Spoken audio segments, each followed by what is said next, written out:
Welcome back to Celebrity Radio. It's Alex Belfield talking to some of the biggest stars in the world and some of my favourite people. And we've got one for you today. An old friend of the programme, Barbara Taylor Bradford, has got a brand new book out called The Cavendon Luck. And it tells the story of the war years and camaraderie and friendship and love. And of course, the backbone of all of that was Winston Churchill. We're going to talk about all of that today. And I'm delighted to say Miss Bradford joins us on the phone right now. How are you doing? I'm doing well, except I've got a cold. Don't worry at all. I'm really honoured that you're talking to us.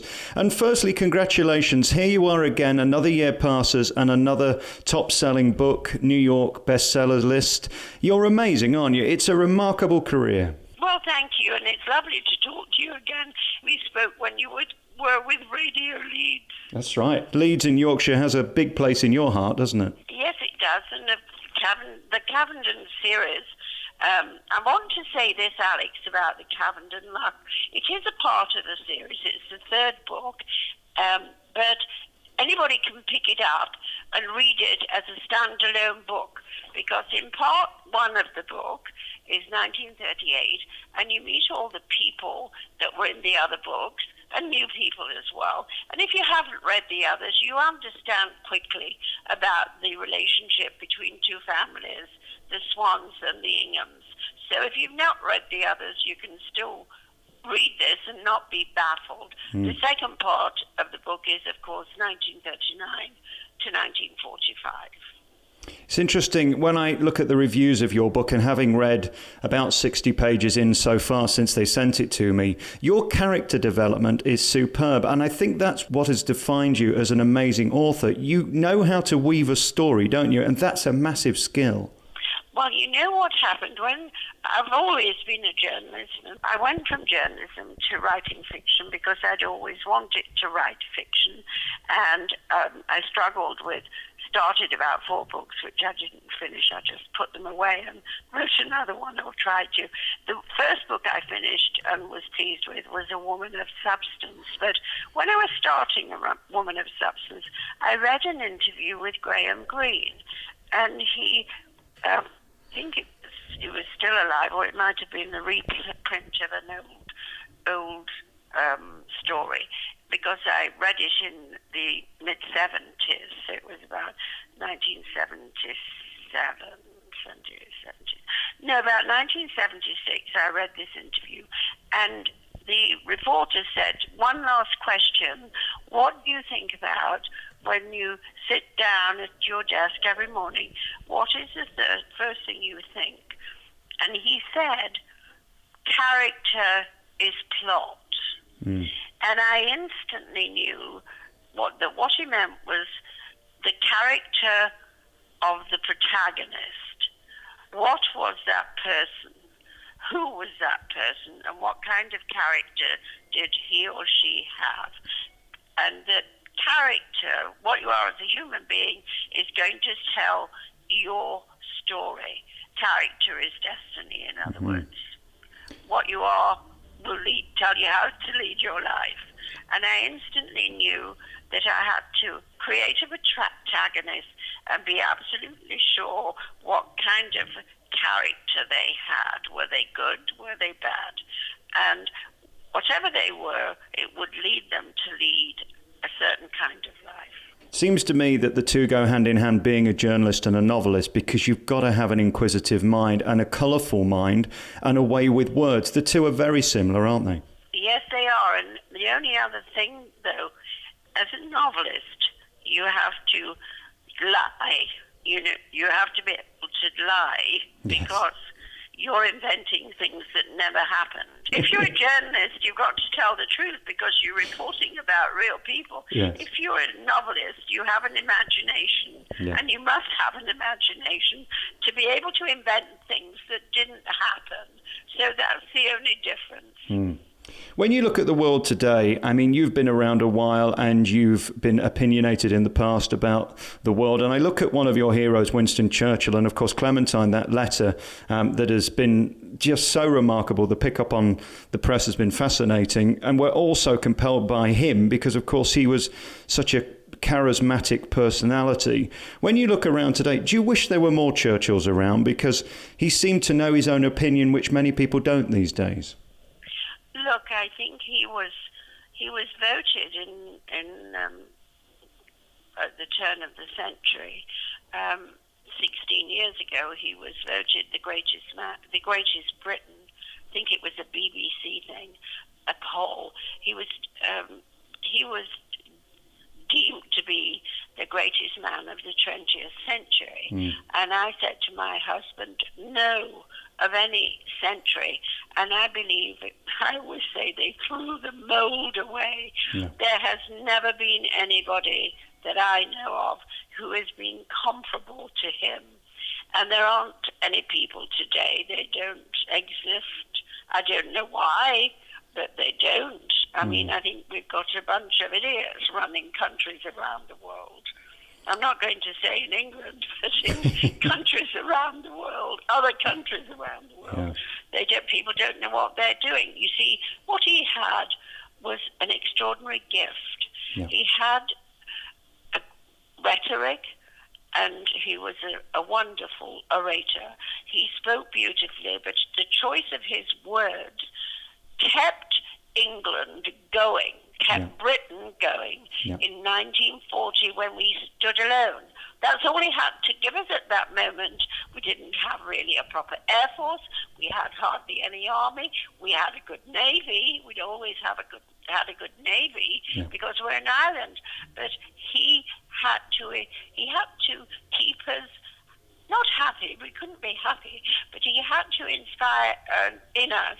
Or I was a child, so I say us, I mean the British people. He had to inspire the confidence that he had that we would win. He had to give people hope and a sense of security, and he did it for 1 year with words. Yeah, he did. And I remember sitting with my parents as a little girl, listening to the wireless with these speeches. And, of course, I use a lot of them in the Cavendon luck. And he does run all the way through the book in the sense of the fact that he had warned everyone for years that Germany was rearming, and nobody had paid any attention. And then on May 10th, my birthday, he walked into number 10 Downing Street. It was May 10th, 1940. And in doing so, he became Prime Minister. He battled through. He talked Roosevelt into Lend-Lease. And, of course, they came in after Pearl Harbor and helped us. But he saved this nation, and he saved Western civilization. So you find me something, some person like that, and I'll vote for him. Yeah, I wonder what he'd make of the world today, because at least he knew who his enemy was. When we look at just the last week of news, it is devastating, and I don't know what the answer is. I don't know whether you do, but it is such a terrible world in a sense that we're not quite sure who we should be angry the most at. Well, I think what it is, in the past, we fought a country who have either invaded us or tried to invade us. All through history, we fought a country. What we're doing now is, well, it's like guerrilla warfare, isn't it? It's ISIS, and you don't know where it's going to spring up. My God, it just sprang up in Orlando. I know, crazy. In America, in Florida. So who do you fight? I read in the paper the other day, in the Wall Street Journal, that the FBI are monitoring 1,000 terrorists in America. They're monitoring them, but we don't know where they are, and they could spring up anywhere. That's the problem. It's not like going to war against the Germans and the Nazi regime, going to war with Japan because they attacked the American fleet in Pearl Harbor. There isn't an army to a country, although, in fact, they do have a base in Syria, and they do have a leader called al-Baghdadi. But what do you think you do? I would want to think that we would be wise enough to create a coalition army of European and English and American troops and go in and destroy them. I mean, I think that's the only thing you can do, because it is a war. Yeah, it is. It's a bit like taking the war on blindfolded, though, isn't it? You can't really see them because they're everywhere. As I said, it's like a guerrilla warfare. Yeah. You know? Yeah. But look, who am I that we've got cleverer people than me? Well, me too. Who don't seem to know what to do. No, I don't think anybody does. That's the problem. Then we look at your life today living in New York. You made that choice to move over there. A very interesting time currently in America. I was just there for 5 weeks taping in Las Vegas and seeing some of those videos of Trump's speeches. What do you think Churchill had made of him? Because he's a character, isn't he, in a different way? I mean, I don't know how to answer that because I know him personally. Right. Not intimately, but I know Donald and Melania. I know them and they're very nice and he's a very normal sort of person to meet socially. But I know he does get on television and I don't know if something happens in front of a camera. And he's not entirely the person I know. Right. He has opinions. I think he's a good businessman. My understanding from people who work with him, whom I know on this campaign, say that he has got already a team picked out, which would be people like Mayor Giuliani, ex-Mayor Giuliani, who was a wonderful mayor and kept New York City calm and during 9/11. Yeah. That he would be for Homeland Security. Chris Christie would be Attorney General. Other people would take big roles because he's a businessman, not a politician. But you see, it's because he's not a politician that everybody is voting for him. He got more votes than the Republican Party has ever had in its history. Do you think he's the man to get America back on its feet as he describes it? Would you vote for him? You see, I have two passports. I'm British, so I have a British passport. Yeah. And I have an American passport. So I've got dual nationality. I can only vote in the country I'm a resident of. And at this moment, I'm a resident of America, not in Great Britain. So I can't vote here unless I come back and live here. Then I can vote because I'm British. Yeah. But so I have to vote in America because I'm living there. And frankly, I really don't know what I'm going to do. I think it's people have asked me about do we stay or do we Brexit? You know, do we remain in Europe? Yeah. The answer to that is I don't know because we don't know. Nobody knows what will be the result either way. We just don't know. People can make guesses, but we just don't know. And of course, the scare tactics. So I think most people in England, in Britain, will make that decision at the last minute. And that's what I feel about voting in America. I'm not sure that I don't vote gender, so it doesn't matter to me that Hillary Clinton's a woman. That has nothing to do with it. As far as I'm concerned, you have to vote for the person who you think will make a better president. Yeah. And to be honest, I don't know who that is. Yeah, it's all very confusing right now. I'm like you, I have no idea on Europe. I hear people screaming one way and screaming the other way, and all I hear is noise in the end. Well, you know that everybody is using scare tactics. This is going to happen, and that's going to happen. I can only say this, Alex. What I've always found very difficult to stomach, if that's the word I can use, is the fact that so many things are controlled by foreigners in Great Britain, in particular our justice system.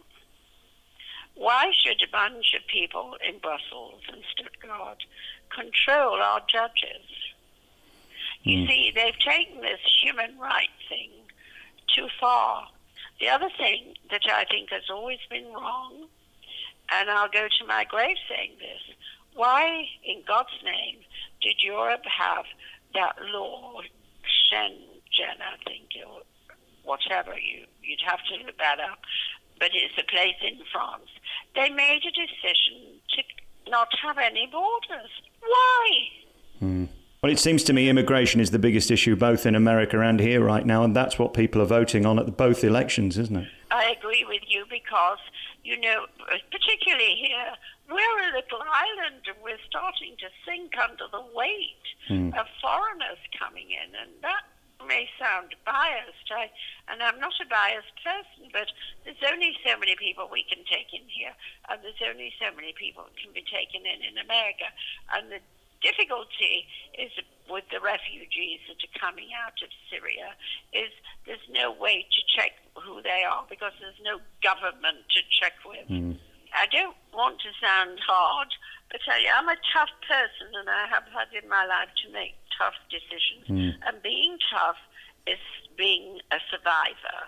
Being hard is being without emotion and without compassion. So tough is not a bad word. I do think that we have to take a stand, whichever way this vote comes out next week. I think if we stay in Europe, they have to make a move to start making the European Union change some of the things they do. And the first thing is to give Britain borders, and France borders, and Germany borders. It was good for 2,000 years. We've had borders. Yes. Suddenly we don't. Yes, it's a very good point. Yeah, it's a very good point. And then we look at the world around us. Just today, breaking news, Cliff Richard has been cleared of all charges. It is amazing to me that one man can make an accusation and your whole life can be turned upside down and potentially your career ended. It's shocking that, isn't it, for people in show business to be named and shamed without any basis of truth in some cases. I agree with you totally. I didn't know that because I've been doing interviews on the phone all morning, but you're the only person that's told me, and I'm glad he's been cleared. I never thought for one moment that he'd done anything wrong. He's a legend. He's a talented man. He's actually knighted, isn't he, Sir? Sir Cliff Richard, yeah.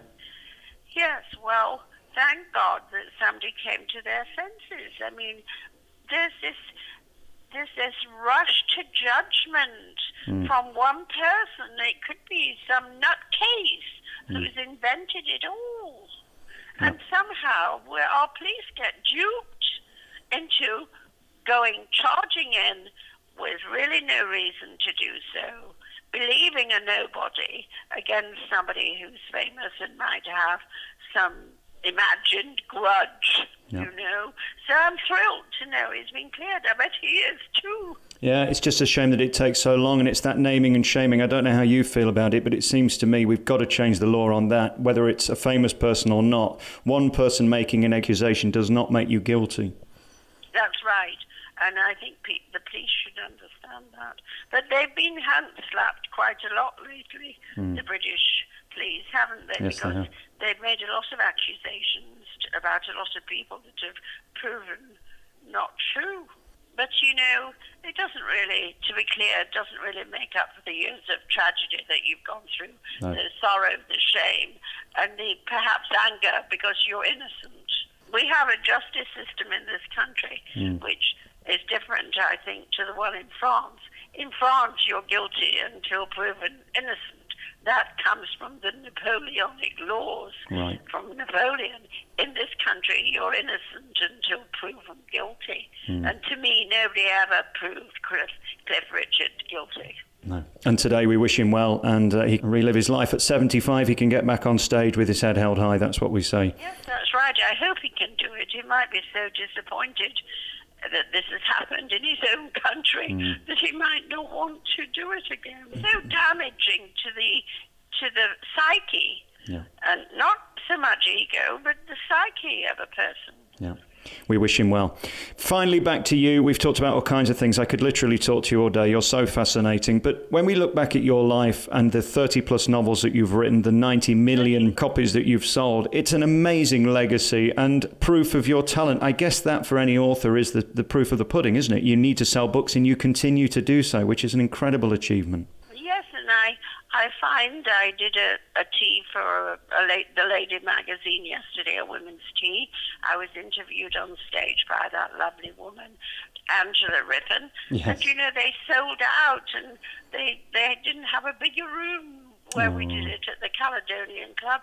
And it's lovely that they all come and come and see me and buy the books and want to talk to me, and I'm thrilled. Wow. And I'm thrilled that the press still want to talk to me after 35 years as a novelist. Well, it's because you're good at what you do. It's an interesting time for women, isn't it? Because especially with Hillary running as potentially the first female president, it seems to me that tokenism doesn't work. If you've got talented, you should be pushed to the front, and there should just be a level playing field for all. And you've proved you can make it if you're good. I was told by my mother growing up in Yorkshire when I was a little girl and I wanted to be a writer. We knew that then. She said, if you're disciplined and you work hard and you really are serious about it, but especially if you work hard, you can have anything you want in this world. The greatest legacy for you of all and your greatest achievement is what? Oh, I don't know. I've never thought of that. What is my greatest achievement? Staying alive and keeping going, and still with a bright brain that is kept bright and active and intelligent, because I work every day. My greatest achievement is to still be working in my, well, I'm 83 now. I don't look it, and I you don't certainly feel don't. it. And I think that's my greatest achievement, to still be writing novels. Yeah. Is there any key to that? I mean, you look so fabulous, and it's incredible to see these pictures just this week put in the press. You look amazing. You love looking glamorous. I mean, what I love about you is you're old school. You take care and attention and time for that stuff, and it's wonderful. I love that. Well, I was brought up by my mother and father that you should look nice, and they always look nice. And I do it not only for my husband and the press and friends, I do it for myself. Yeah. It's my own pride that makes me want to look nice. Yes. It pleases me. It makes me feel better. Yeah. And it just means you have to work a bit harder, and you don't have to drink too much or smoke. I'm always avoiding fattening food. But I just read the other day that the Queen's good health is that when she's not having to have state dinners, she eats very simply, like I do. You know, not too much fat and sugar, simple meals, lots of vegetables, not much booze, and I've got very good health, Alex. No, I don't drink much. I'll have a glass of champagne or a glass of wine. When we're at home, Bob and I rarely have a wine with our dinner. We might have a cocktail before dinner. And I think it's looking after yourself. And, of course, I use all sorts of good creams that they have these days. You don't have to go under a knife anymore. You can put creams that take away wrinkles. So I have a lot of those creams that help to keep my face. You certainly look fabulous on it. Well, thank you. You really do. Does your heart sink when you switch on the TV and see these girls on reality TV wearing those tracksuit bottoms and things, and they just don't care anymore? It is a shame, isn't it? I do, but I don't turn that on very much. I notice when I travel how sloppy some people look. What I noticed on a lot of television, whether it's America or here, is that there's a lot of sort of daring nudity, which I find quite repulsive when you've got breasts hanging out and dresses cut halfway down the back. You know, I find all that a bit vulgar. Yeah. I think a beautiful face and a lovely figure is great, but let's have it in something that doesn't show body parts. Yeah. Barbara Taylor Bradford's brand new book is out now. It's called The Cavendon Luck, and it is truly wonderful, beautifully written, as are all of your books. I wish you all the success in the future, and I look forward to talking to you again. Thank you for your time. Yes, thank you, Alex. Next year with the new one. We will. Good to talk to you.